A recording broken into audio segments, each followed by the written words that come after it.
En fait, il y a à peu près 2 ans et demi, on a acheté ce petit restaurant avec déjà l'idée de proposer des options végétariennes et sans gluten pour que tout le monde puisse trouver son bonheur. Et petit à petit, on s'est aperçu qu'il y avait une vraie demande pour le végétarisme, puis pour le véganisme. Qu'il y avait une population en Corse qui mangeait comme ça, qui s'orientait de plus en plus de cette façon, son alimentation de cette façon. Donc on a proposé de plus en plus d'options. Jusqu'à cet été, notre carte était scindée en fait. Il y avait la partie omnivore et la partie végétarienne. Et cet été, on a décidé de passer en tout végétarien. Alors pourquoi végétarien? Parce qu'en fait, on a encore du brooch à la carte, mais à part ça, on a 0 produits animaux sur notre carte. Donc on peut dire plutôt que c'est un restaurant végan, hein, c'est un mot à la mode, ou végétalien. Voilà. Et donc voilà, toute la carte est orientée comme ça.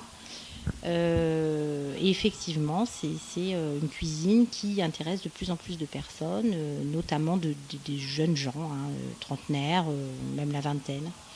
Voilà. Bon, après, le chef peut peut-être vous parler un petit peu des plats.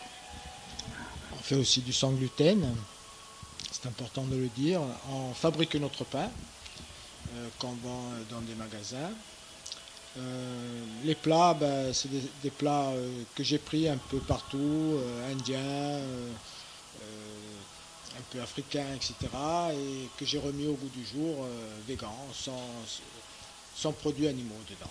Aujourd'hui, c'est la Festa di Nation et justement, vous proposez des plats corses mais végans. Oui, alors, tout à fait. Alors, j'ai sorti un vegantello, c'est un figadello. Bon, c'est sûr, c'est pas le figadello qu'on connaît, traditionnel, neutral, comme on a l'habitude d'en manger. Et il est à base de sétan. Le sétan, c'est quoi? C'est du gluten.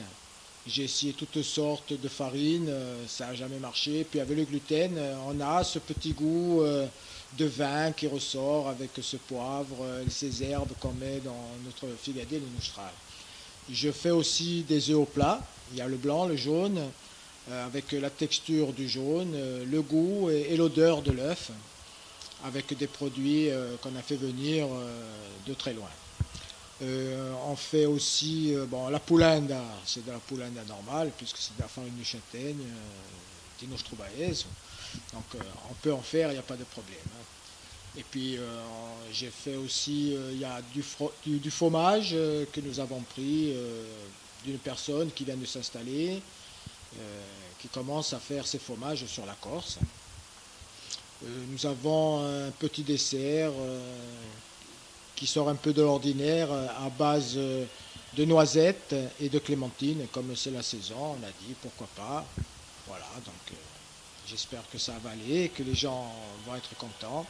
Et surtout, j'ai sorti un vroccio, c'est-à-dire un broccio neutral aussi, mais 100% végétal. Il a la texture, la couleur du broccio traditionnel.